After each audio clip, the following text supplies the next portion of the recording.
Hi everyone, I'm Superintendent of Schools Scott Munson. I'm joined today by the Director of Business Services in our district, Dion Karen.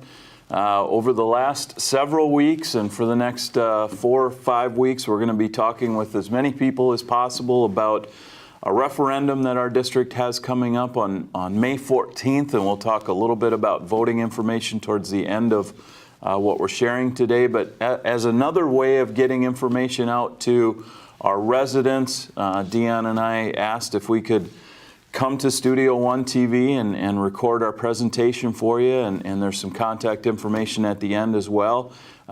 Just again, another opportunity to educate and inform voters for a very important vote that will be taking place on May 14th. So I'm going to kind of start things out. Here's a brief agenda of what we're going to be talking about, the process that has been utilized to get to this point in the referendum process.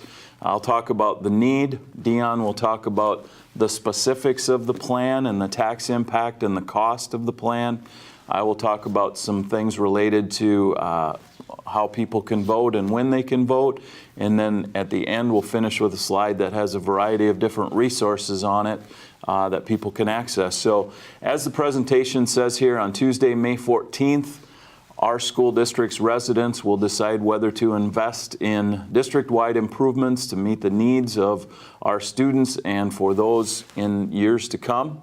Process-wise, if you go back to when I started as superintendent in Marshall back in 2014, one of the first things that the school board tasked me with was to look at our facilities. We'd had increasing enrollment for a number of years, and they said, Scott, we know we have some facility needs that we want to take a look at. Let's get that process started. So we formed what was called a comprehensive long-range facilities planning committee that met for several months. Looked at a variety of different things related to really the future of facilities in our school district, and looked at a variety of different options. I think there were 21 or 22 different options that the committee looked at in terms of meeting the needs of our facilities. And in 2016, the committee made a recommendation to the school board, which was approved, to bring a referendum forward. That referendum failed. I think it was 53 or 54% was a no vote. A year later, our district came back with essentially the same thing, except it was broken into 2 questions. So in the spring of 2017, there was another referendum, and that one also did not pass. And after that referendum, Dion, I think it's fair to say that our district, and you were on the board at the time, our district kind of stepped back and said, okay, our community has told us that they, for whatever reason, haven't been willing to support these plans or this plan. So let's take some time and really get input from people, try to have a better understanding of maybe why they voted yes or why they voted no, and come up with a plan that would be better supported by our community, so that when or if we did our next referendum, which is coming up in a few weeks, that perhaps it would be something that our community would support.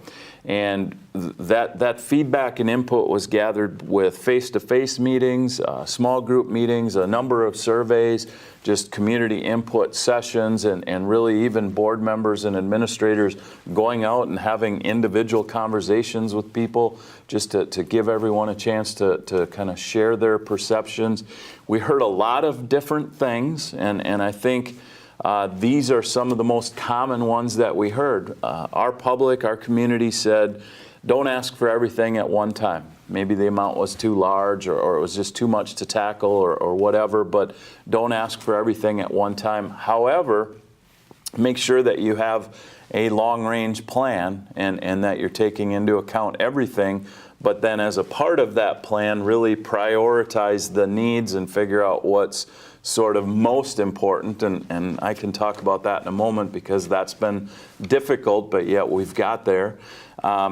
Community also said, come back with, when you come back or if you come back with another referendum, take a look at a smaller dollar amount and really look at the tax impact as well. So this is really a snapshot of the most common things that we heard from all of the the meetings and the input sessions and the surveys. And the referendum on May 14th really, I think, checks each of these boxes. We do have a long-range facilities plan. We're not asking for everything. We can't speak for the school board, but I think if they could, they would still ask for everything. But we all recognize that that dollar amount is too high for our public to support anyways at this point in time. The board has prioritized needs, and that was a tough conversation to take into account. Trying to figure out is early childhood space for a program that's growing more or less important than additional space at the high school for career and technical education. They're both important, they're both needs, things that will benefit our students and our families and our community in the future, but which are most important. Our board's had some really difficult conversations about that. This referendum on May 14th is a $29.8 million referendum. The tax impact is significantly less than previous referendums that were around $40 million. So again, I think everything that we heard from the public has been sort of channeled into this referendum coming up on May 14th. As far as the needs go, we've had needs in our district facilities-wise for a number of years. Some of them are related to space, and that's really the increased enrollment that we've seen of, I think, 16.3% increase since 2009, 2010 is a really good thing to talk about, because those dollars with the increased enrollment, each student obviously has a financial impact. Those dollars have allowed us to do some really good things, but yet they put a strain on our space. So this is about space, but it's also, we heard from the community, safety and security. Safety and security. Times are changing. Our buildings aren't as safe and secure as we want or need them to be. So that need hasn't gone away. And then just, you know, like the bullet says here, some of our buildings not being adequately equipped. Some of that has to do with space, but a lot of it really also has to do with Westside Elementary being a 1955 building with original boilers, original infrastructure, and knowing that we have significant monies to invest in that building if we're going to continue to use that should the referendum not pass. So needs, again, here's a variety of information about Westside Elementary. It is our oldest building, again, in 1955. If you haven't been in Westside, I'd encourage you to come in and take a look. When students are in there, there's a variety of space challenges. The gym is pretty small and difficult to run a real good physical education class, as well as our teachers do with that. The dining room or the cafeteria is so small that we have to start lunch at 11:05 and we don't end it until 1:05 because there just isn't enough room to get as many students in there as we would like, say from 11:30 to 12:30 or whatever. Additional needs in our district, early childhood, as you and I know, Dion. Right now we have classes at the middle school and classes at Parkside. That creates, I think, a lack of opportunities for our early childhood teachers to talk about what's going on in kindergarten and making that transition into kindergarten for those 4- and 5-year-olds go as well as possible. In addition to early childhood, we've seen almost a doubling of the number of students that we've served in the last 2 years for our early childhood programming. So, and we anticipate that that's going to continue because our birth to age 4 census numbers continue to go up. So there's going to be more students hopefully involved in our early childhood program where we're going to need more space. And then we've talked multiple times about how we use custodial break rooms and old storage closets and different areas that were never designed to be classrooms. We've made it work. Not very well at times, but we've made it work because that's what our students need. So, you know, just some of the needs really when we look at today's education and how students learn best and how educators teach best. When we talk about safety and security, and I know Dion will go into that in detail, I've said before that I put a high level of trust in people. That's kind of just who I am, but yet I also understand that times are changing and we can't assume that everyone has good intentions when they come to our building. So we really need to take a look at how we control who's in our building, how we're tracking who's in our building, unfortunately how we keep people out of our building, and just really the hardening of our buildings, if you will, in addition to some of the internal controls that we need to take a look at. So the need to really address safety and security at Parkside, at Maytech, and at the high school is incorporated into this referendum. I know you'll talk about that, Dion. And then one thing to note is you don't hear us talk about safety and security at the middle school being a part of the referendum, because Dion and others in our district wrote $1.5 million in school safety grants, and we were fortunate enough to receive about a $690,000 grant to do work at the middle school. So those are grant dollars.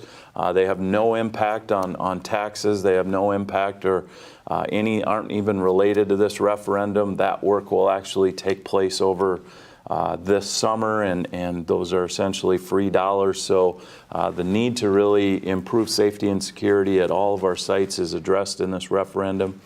And then here's some information about our enrollment growth. Again, I referenced the 16.3% growth in our K through 12, kindergarten through 12th grade enrollment since the 2009-2010 school year. We continue to see those census numbers, or birth to age 4, increase. So when you look at our projections for the future, right now we're at 2,484 students in kindergarten through 12th grade, and we feel like that number is going to continue to increase and in 5 years be up over 2,600. So if you factor all of those changes in, we'd be looking at almost a 22% enrollment growth since 2009, 2010. And here's an example on this slide about Parkside Elementary, how it was built for a capacity of 484 students. On April 1st, we had 510 students in the building in kindergarten, first and second grade. That does not count. We might have 20 or 25 early childhood students in there at any particular time. So even with just kindergarten, first and second grade, we're 26 students over capacity, and our projections in the next 5 years have kindergarten, first and second grade potentially being over 530 students in Parkside. Parkside, West Side, the middle school and the high school are all either at or over enrollment projections, or capacity, I should say, excuse me, already, and with those numbers continuing to grow by about 130 more students in the next 5 years, that's only going to continue to put strain on our building. So a part of the referendum and some of the needs. Dion, I know you want to talk about the plan, and I delved into it a little bit, but the plan that makes up the $29.8 million referendum on May 14th. Yeah, so everything Scott talked about with the process and the needs led up to the plan that was laid out. It's a $29 million question that will address the most critical needs that we received from the community, from their feedback. District-wide improvements address the safety and security, the educational programming, the physical needs, and adding more space. So first part of the plan, and I think probably the number one thing the community asked for was, and each time they've asked for, is the safety and security improvements at all of our locations.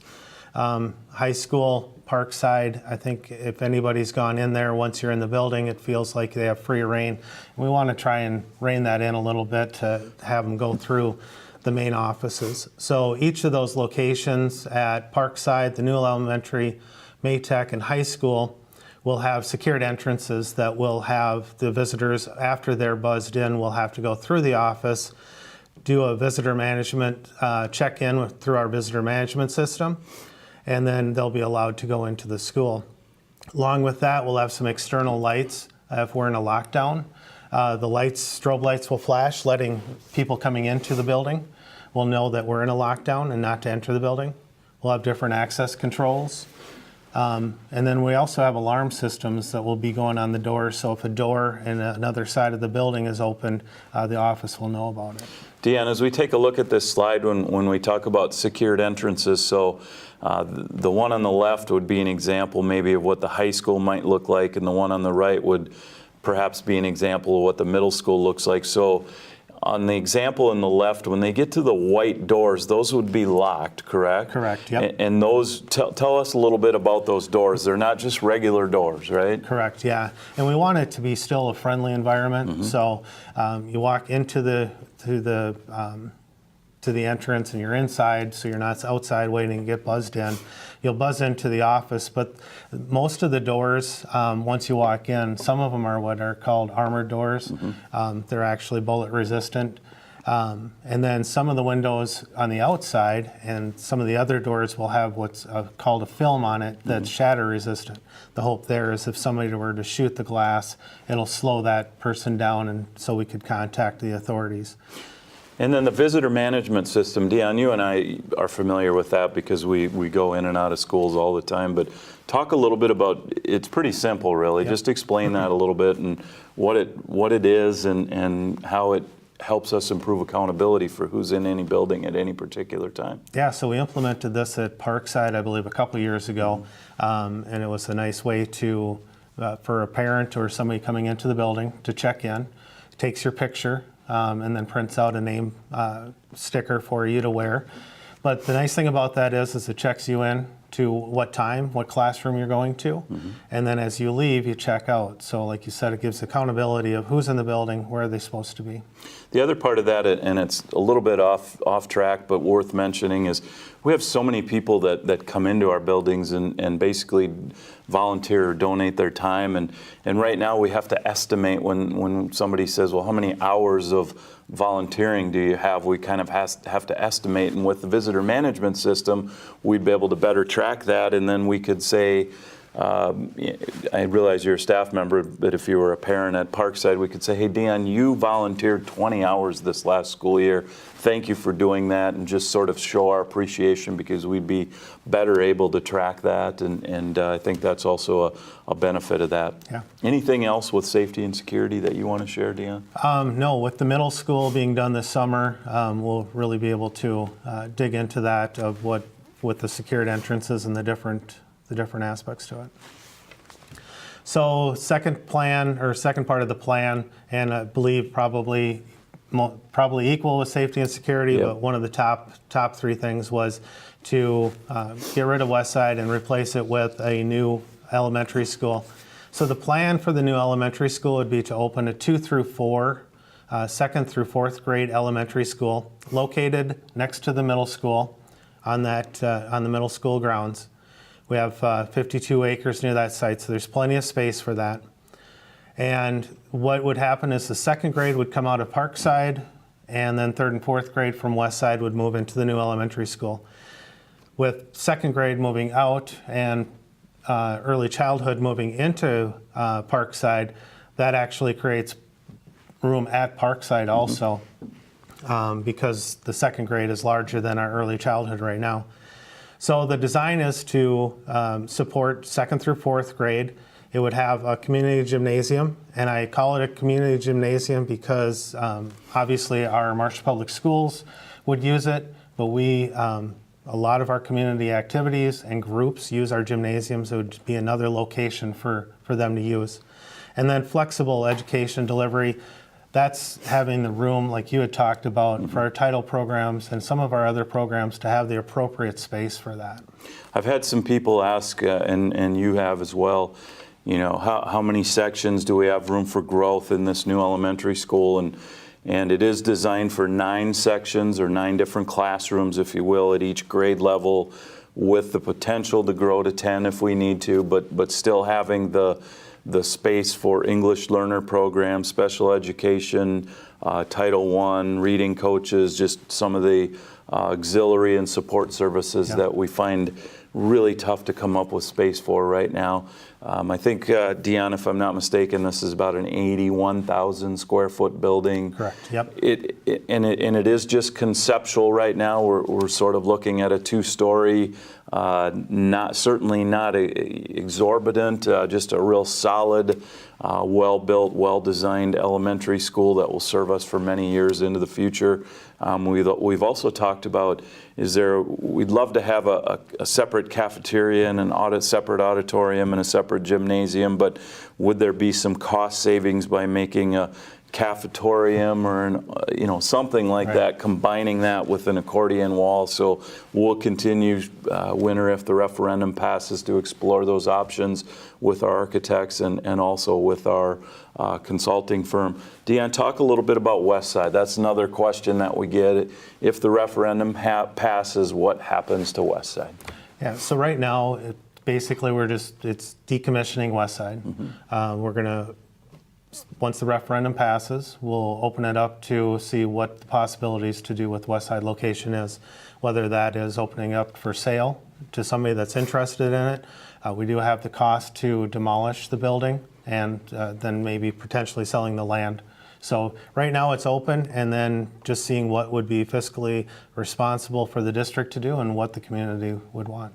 So the first two parts of the plan, safety and security, replacing an aging West Side building with a new 2 through 4 elementary.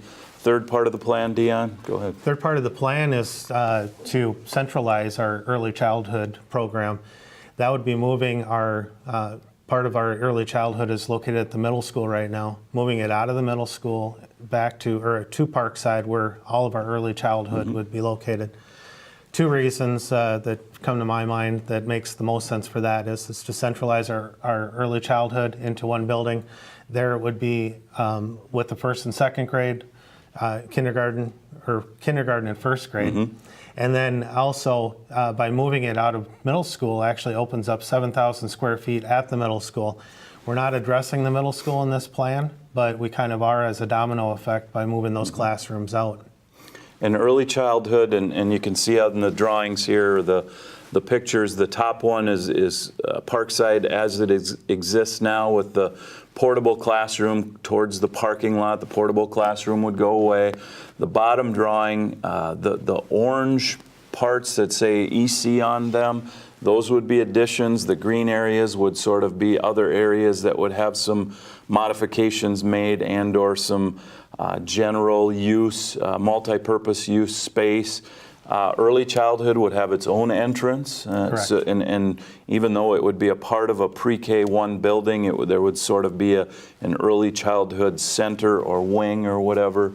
Again, a secure entrance that we see a lot of traffic during the day because of how early childhood classes are so different. Some are half day, some are all day, every other day, different things like that. So really giving early childhood their own space. Yep. Anything else on this one? Just the red section, we would be doing some construction on the entrance to have that secured entrance flow through the office out to the school. I want to talk about cost, Deanne. So the cost on this referendum, like Scott had said, the community had said they wanted something lower, that wouldn't have big of a tax impact. And so on this referendum, our average residence in Marshall is $150,000, and for that residence that has a market value of $150,000, the tax impact for this referendum would be $6 a month, or $72 a year. And when we compare that to the previous two referendums, I want to say that those were between $10.50 and $11.50 per month, compared to the $6 here. And again, you referenced that the average valued residential home in our school district is somewhere in the neighborhood of $156,000. Correct, yep. Okay. You want to talk a little bit about the tax impact calculator there, Deanne? I do. And we'll talk about it a little more when we get to the slide that refers to our website for the referendum. But the tax impact calculator, it shows a link there, and we also have it on our website. It's a really nice link that you can actually put your residential, your own market value in. It'll tell you what your tax impact would be for this referendum. Commercial buildings or commercial industry also. And then it also gives a phone number to call if you're an ag landowner. It's important that they call directly to our Ellers Financial Company, because each ag landowner has their own specific situation, and we want to make sure and give them the most accurate information of what their tax impact would be. Talk a little bit, if you would, Deanne, about the Ag to School tax credit, because I think that's something that folks are still sort of trying to understand. If you're not an ag property owner, you maybe don't even really know what it means. And with the previous two referendums, we were able to say we think this is going to happen. Well, with this referendum, we know that the ag to school tax credit is in place into perpetuity. It does benefit our ag property owners. So can you talk a little bit about that? Yeah, so it is, I mean, it's a permanent law right now. It's 40% ag credit. Just an example is if you paid $25 on an acre, you would get a $10 credit on that acre. Okay. And you would see that on your property tax statement. So it doesn't impact the school district because it's a state grant or state funded. But it wasn't in place when we did our first two referendums, and it definitely has an impact on the ag land owners. And we by no means are taking credit for that, but we did lobby hard as a school district for the ag to school tax credit because we knew that it would have a positive impact on our rural and farming community. We, along with other education organizations, MREA, Minnesota School Boards Association, and certainly we were happy when that happened. The other thing that I think is important to note is because these are state dollars, this doesn't mean that, okay, ag property taxes, they get a credit, their taxes go down, everybody else's taxes go up. Right. That's not the case. These are state dollars, and they have the tax credit has no impact on commercial, industrial, residential, whatever. It's state dollars, and it's sort of separate. So. Money set aside just for that. Yep. Voting information, hopefully we've conveyed to you that the vote is on Tuesday, May 14th. The polls at the Marshall Middle School in the gymnasium area will be open at 7. They'll close at 8 p.m. So that's because it's a special election where we have a combined polling place. We've had a number of people, I would guess maybe 150 already, who have come in and vote early. You can vote early if you want to avoid lines on May 14th, or you're out of town on May 14th or whatever, but you still want to vote. You can come into the district office, which is located at the middle school, door number 12, any weekday between 8 in the morning and 4 in the afternoon. It's about a 4 or 5 minute process. I believe you can also contact the district office at the number shown there, 537-6924, and ask for a mail-in ballot. There's a process that we can go through to get that for you. But we're really encouraging people, number one, to vote, but number two, if there's a lot of things that could happen on May 14th, it's a busy time. Spring is always busy, and we're really encouraging people to come on in early any weekday, get your voting taken care of. It's pretty quick and easy to do. Deanne, you want to finish up with how folks can get more information? Yeah, so we have a website out there, Invest in a Strong Future. It's a really great website that has all the information that Scott and I talked about, with even some more. We have what's called the review and comment out there that gives detail of each part of the referendum, and it actually digs into the new building with some of the square footage, so if you have any questions on that. Also, the phone number, 537-6924. You have any questions, feel free to call Scott or I. And then also wanted to point out we have a community informational meeting on April 29th at 7 o'clock. There are tours of the building from 6 to 7. Yep. Encourage any resident to come and take a tour of our West Side building, and then also stay for the community meetings for any questions that they have or any comments. You said community meal. You scared me a little bit there, but if you're going to cook, that's all right. We're good with that. Like Deanne said, the website investinginastrongfuture.org is in my opinion, a pretty robust website. We've tried to put as much information on that website as we could to make it helpful for folks.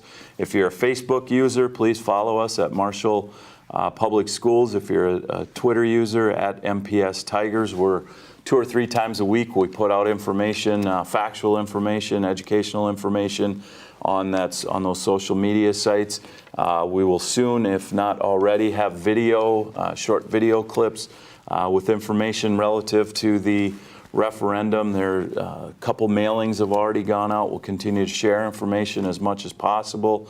And like Deanne said, that phone number there, 537-6924. If you have a question or want to meet with either Deanne or I or a school board member, there's a group of people that want to meet. If you need anything to become informed leading up to the May 14th referendum, please get a hold of us and let us know so that we can find a day and time to sit down with you and answer your questions, share whatever information that you're looking for, and make sure that our ultimate goal is on May 14th when people check no or check yes, that they know exactly what it means for our school district, for the community, and for them. So thank you for taking time to watch this, and Dion, thank you for being a part of this, and hopefully this has been helpful to everybody, and have a great rest of the day.